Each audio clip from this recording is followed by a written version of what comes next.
여호수아가 나이가 많이 들어서 은퇴와 죽음을 앞두게 되었습니다. 여호수아가 처음 여리고성 전투를 벌인 때부터 지금 죽기까지 110살의 나이로 죽게 되었는데 약 16년에서 20년 정도의 시간이 흘렀을 것으로 추정합니다. 20년가량 열심히 사역을 감당하고 이제 사랑하는 백성들에게 마지막 당부의 말을 남기고 있습니다. 본인이 생각했을 때 지금 이 이스라엘 공동체에 가장 필요하고 이들에게 중요한 말, 그 말을 남기고 있습니다. 오늘 이 본문에서 여호수아의 결론은 단순합니다. 이방 신들이 아니라 여호와만 섬겨라. 가나안 땅에 살면서 이방 신들의 영향을 받지 말고 오직 여호와만 경외하고 섬겨라 하는 것입니다. 이런 말을 하는 이유가 있습니다. 23장 12절에 보면 너희가 만일 돌아서서 너희 중에 남아있는 이 민족들을 가까이 하면, 지금 이들 가운데 가나안 족속들 거민들이 여전히 남아 있습니다. 20년 가까이 정복 전쟁을 벌였지만 아직 완전히 정복을 하지 못했습니다. 가나안 거민들이 주변에서 살아가고 있습니다. 하나님께서 정복 전쟁을 하면서 이 우상신을 섬기는 자들, 할례받지 않은 이 가나안 거민들, 블레셋 족속들을 완전히 몰아내도록 명령을 하셨는데 백성들이 전쟁을 완전하고 철저하게 수행하지 못했습니다. 전쟁을 하다 보니까 힘이 들고 또 이들이 워낙 강력하게 저항을 하고 하니까 자기들의 희생도 우려되고 해서 중도에 적당하게 타협을 하고 봉합을 해버린 겁니다. 곳곳에 이 우상 숭배자들을 남겨놓게 되었습니다. 이방인들과 공존하면서 앞으로 살아가게 되었습니다. 하나님이 이들을 징계하시고 심판하시는 가시로 이들을 사용하게 되었습니다.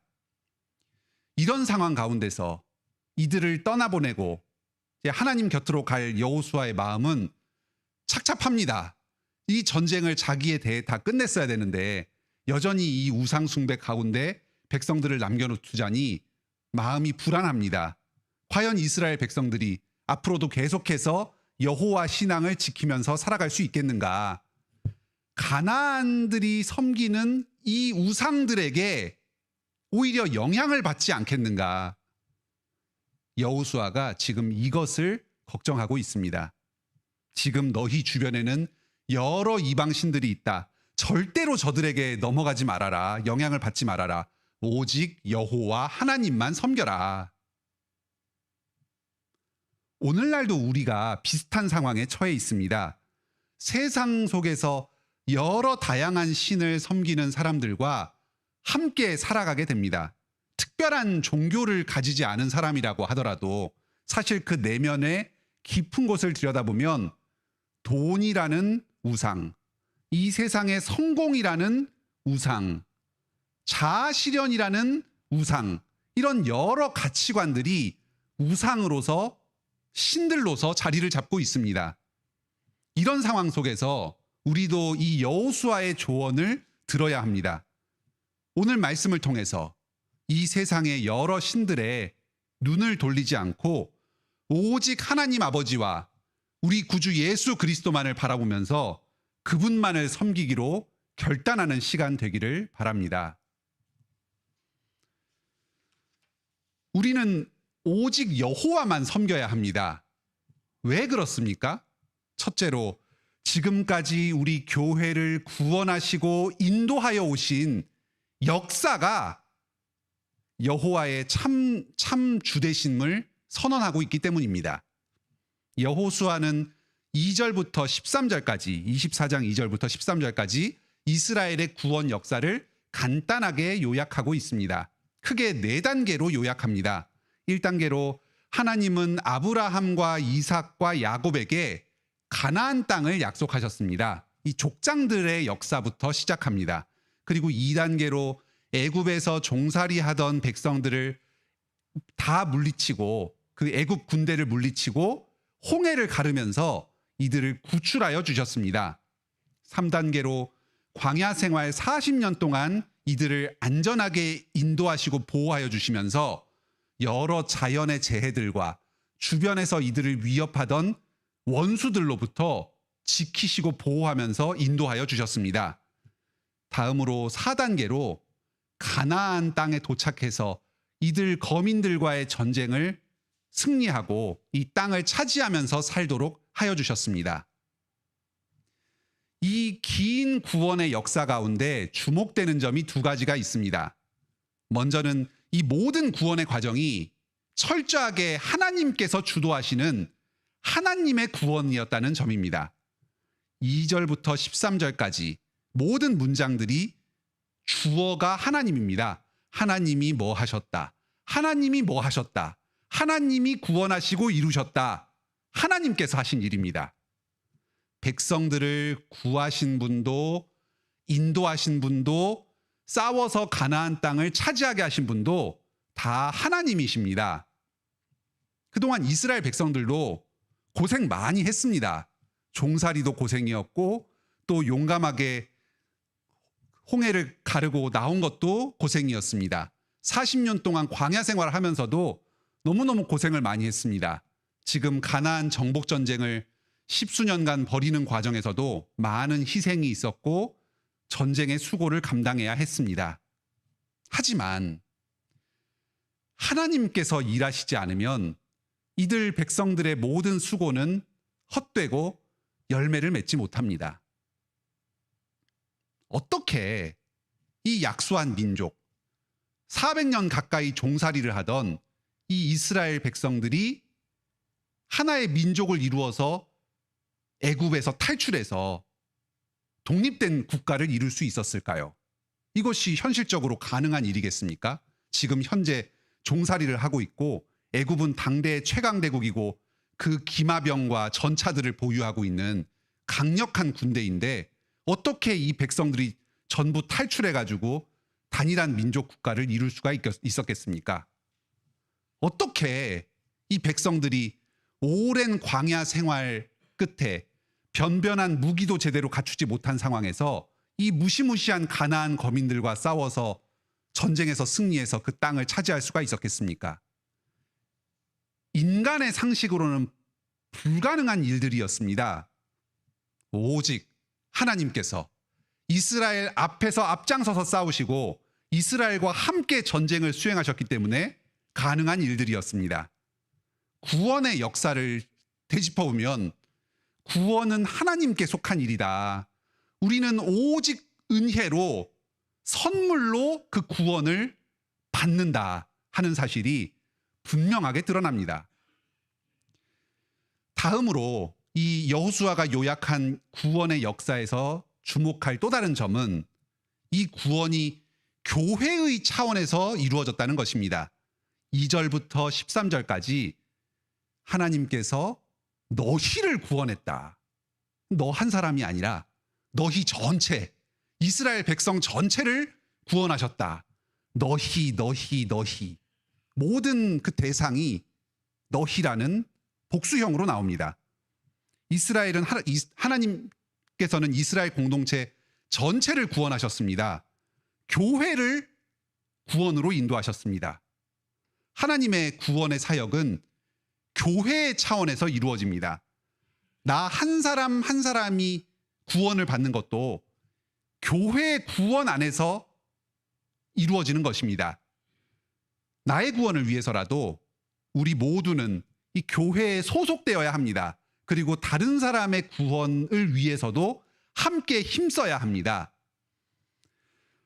오늘날 우리들에게는 이 여호수아가 요약한 구원의 역사와는 비교할 수도 없이 풍성한 그러한 구원의 역사가 있습니다. 이 여호수아가 요약한 이 구원은 겨우 창세기부터 신명기까지 5권의 성경의 내용만을 요약한 것에 불과합니다.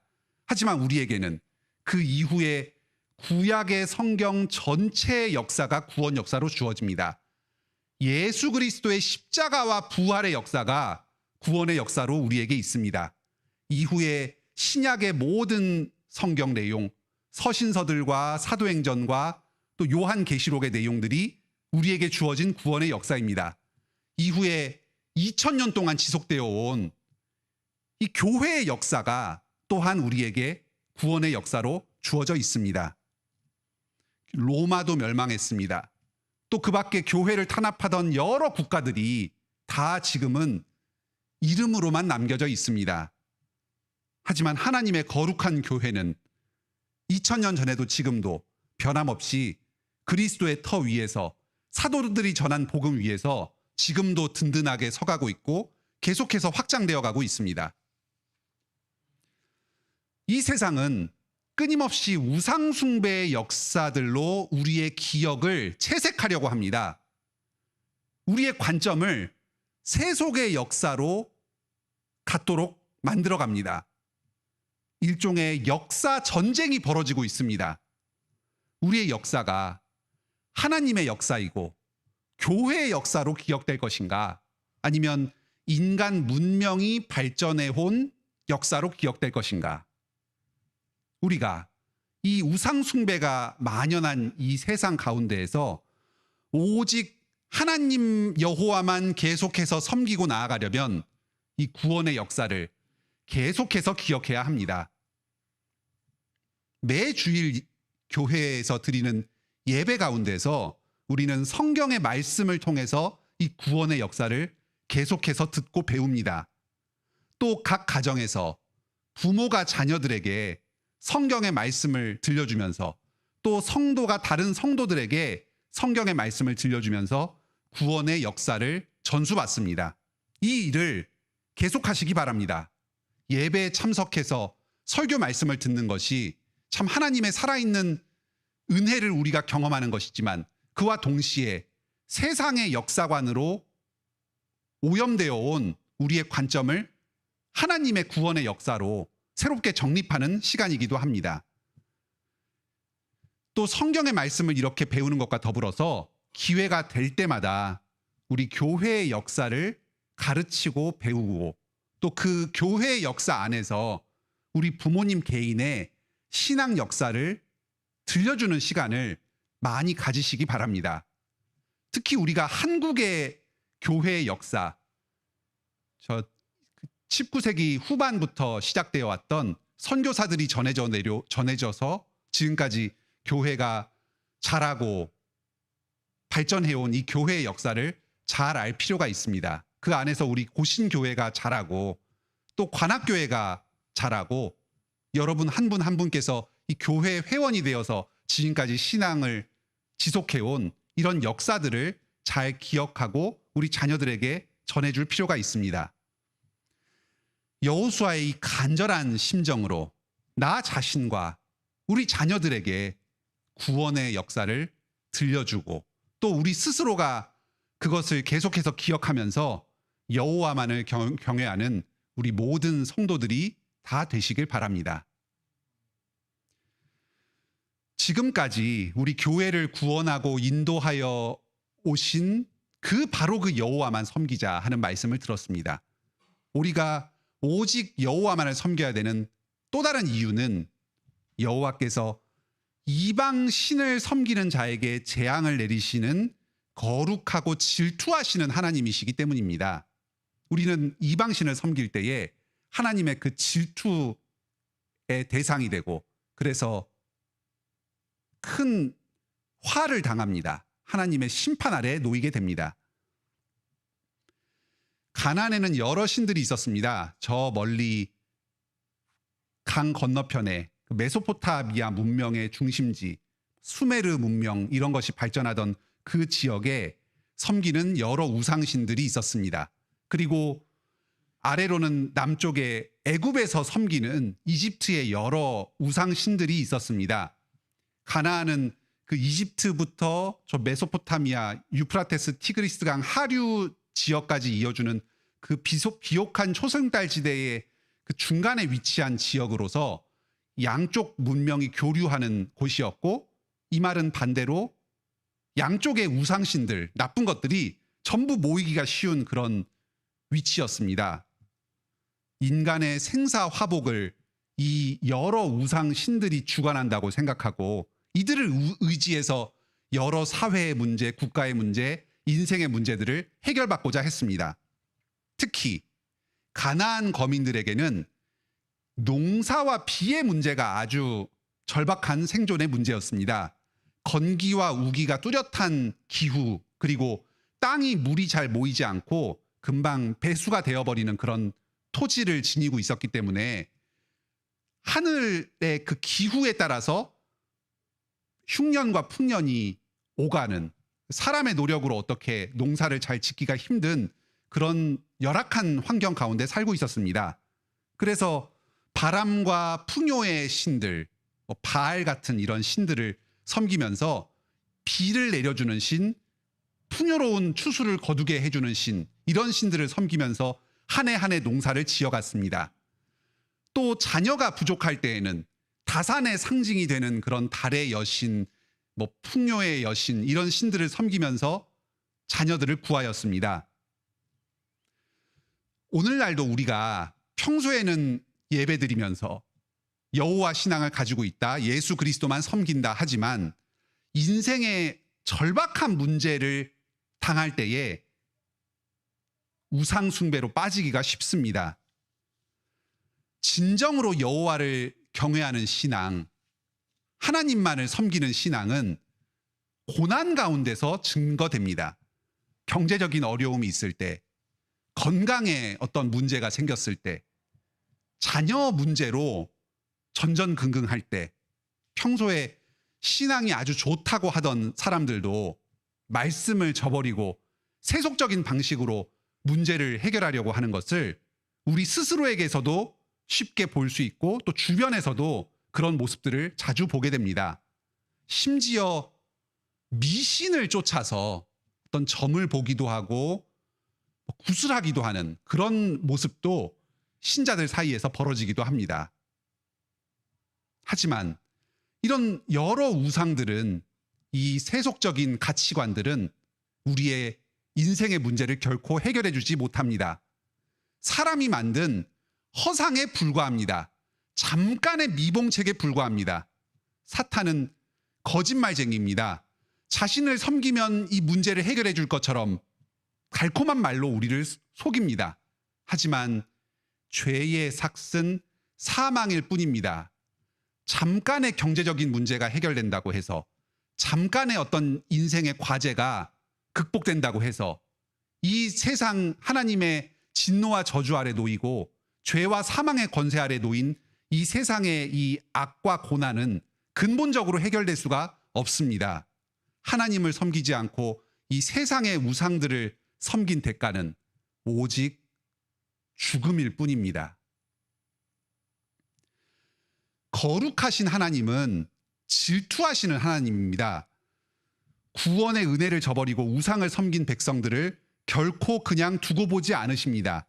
재앙을 내리시고 이들을 철저하게 멸하십니다.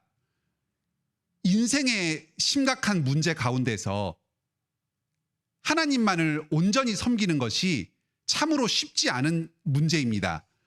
오늘 여호수아서 본문에서 여호수아가 백성들한테 이 역사, 구원의 역사를 내리니까 백성들이 21절에 이렇게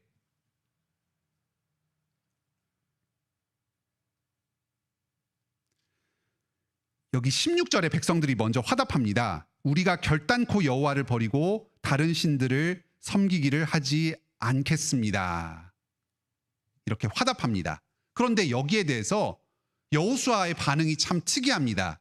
이 문제를 그냥 백성들이 반응을 화답하면은 그래, 앞으로 우리 잘해보자 하면서 집회를 마무리하면서 언약을 새롭게 하고 끝냈으면 됐을 것입니다.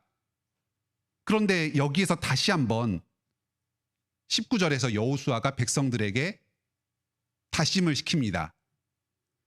너희가 여호와를 능히 섬기지 못할 것은 그는 거룩하신 하나님이시요 질투하시는 하나님이시다. 이렇게 다시 한번 백성들에게 다짐을 시킵니다. 이 말을 듣고 백성들이 21절에서 아닙니다. 우리가 여호와를 반드시 섬기겠습니다 하고 다시 다짐합니다. 왜 이렇게 여호수아는 제2, 제3 백성들에게 계속 다짐을 시키는 것입니까? 그만큼 인생의 고난과 어려움 가운데서 하나님만을 계속 의지하는 것, 이 세상의 어떤 우상들을 섬기지 않고 그 유혹에 빠지지 않는 것이 그만큼 힘들기 때문입니다. 인생의 무게와 짐이 우리에게 그만큼 무겁기 때문입니다. 또 둘째로는 하나님의 질투하심이, 거룩하심이 그만큼 크기 때문입니다. 우리가 실수로 넘어져서 우상으로 빠져들 때에 하나님께서 우리를 그냥 두고 보지 않으십니다. 우리의 죄를 넘기지 않으십니다. 거룩하신 하나님께서는 죄를 결코 두고 보지 않으시고 반드시 심판하실 것입니다. 이토록 사랑하셨던 이스라엘 백성이라도 그 구원의 역사 가운데 독수리가 날개 가운데 품어서 인도하여 오듯이 그렇게 사랑하는 자녀로서 돌보아 온 이스라엘 백성이라도 죄를 결코 관가하지 않으시고 반드시 저주하시고 심판하실 것입니다. 이러한 경고의 말로 여호수아는 2번, 3번 다짐해서 백성들을 다짐을 받습니다. 하지만 안타깝게도 여호수아의 이 노력은 열매를 맺지 못합니다. 여호수아가 죽은 뒤에 이스라엘 백성들은 이 우상 숭배로 넘어가 버리게 됩니다. 하나님을 섬기면서 동시에 우상을 섬깁니다. 바알신, 아세라신을 섬깁니다. 하나님을 저버리고 이 우상으로 가지는 않습니다. 이스라엘 말기까지 계속해서 여호와를 형식적으로 예배하는 그 예배는 지속됩니다. 하지만 그와 동시에 예루살렘 성전에 여러 우상 신들을 세워놓고 하나님께 제사 드리면서 동시에 바알신, 아세라 신에게도 제사 드리는 이런 끔찍한 일이 이스라엘 가운데 이루어집니다. 하나님께서는 오래 참으심으로 그들에게 회개할 기회를 주셨지만 결국은 이 약속의 말씀을 이루시고야 말았습니다. 거룩하신 하나님, 질투하시는 하나님께서 이 백성들을 진노하시고 심판하셨습니다. 아수르와 바벨론을 보내셔서 이들을 철저히 멸망시키셨습니다. 나라를 다 흩으시고 성전도 흩으시고 백성들을 포로로 끌려가게 하셨습니다.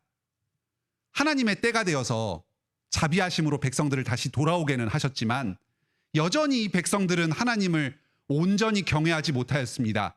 하나님만 섬기지 못하고 여러 가지 우상들을 섬겼습니다. 특히 예수님 당시에 이들은 율법을 우상으로 섬겼습니다. 하나님의 계명 자체를 지킴으로써 스스로가 하나님 앞에서 선해질 수 있다고 생각했습니다. 또 어떤 사람들은 로마를 우상처럼 섬겼습니다. 로마와 협력해서 민족의 안위를 구할 수 있다고 생각했습니다. 여러 부를 섬기고 명예를 섬겼습니다. 오늘날도 우리는 하나님께서 우리에게 자비를 베풀어 주시고 기회를 주시지만 하나님을 온전히 섬길 수가 없습니다. 그럴 능력이 우리에게 없습니다. 우상을 섬기고 하나님과 동시에 세상을 섬기는 자들입니다. 이 하나님의 진노하심, 이 거룩하심, 이 하나님의 질투, 이 문제 앞에서 우리가 어떻게 심판을 피할 수 있겠습니까? 우리의 유일한 대답은 예수 그리스도이십니다. 하나님께서 그 질투하심으로 우리에게 내리실 그 심판과 저주를 예수 그리스도께 쏟아부으셨습니다. 우리가 받을 모든 심판을, 저주를, 그 하나님의 질투의 진노를 예수 그리스도께서 우리를 대신하여 받으셨습니다. 이스라엘의 이 모든 문제를 해결하시기 위해서, 그리고 예수 그리스도를 믿는 이 새 예루살렘, 우리 모든 교회의 성도들을 위해서 예수님께서 대신 죽으셨습니다. 십자가에 못 박히셨습니다. 우리를 위해서 우리의 모든 죄의 문제를 해결하셨습니다. 오늘도 우리는 하나님만 경외하며 살아가야 합니다. 거룩하신 하나님 가운데 죄 없는 자로 살아가야 합니다. 하지만 우리 또한 여전히 죄를 짓고 이 세상의 우상을 섬길 수가 있습니다. 질투하시는 하나님, 거룩하신 하나님, 우리에게 심판과 진노를 내리실 수 있습니다. 예수 그리스도께 피하여야 합니다. 그리스도께서 하나님의 질투를 대신 감당하셔야 합니다. 그리고 질투하시는 하나님께서는 자기의 아들의 피값을 주고 사신 우리들을 죄와 사망의 권세 가운데 다시는 빼앗기지 않으실 것입니다.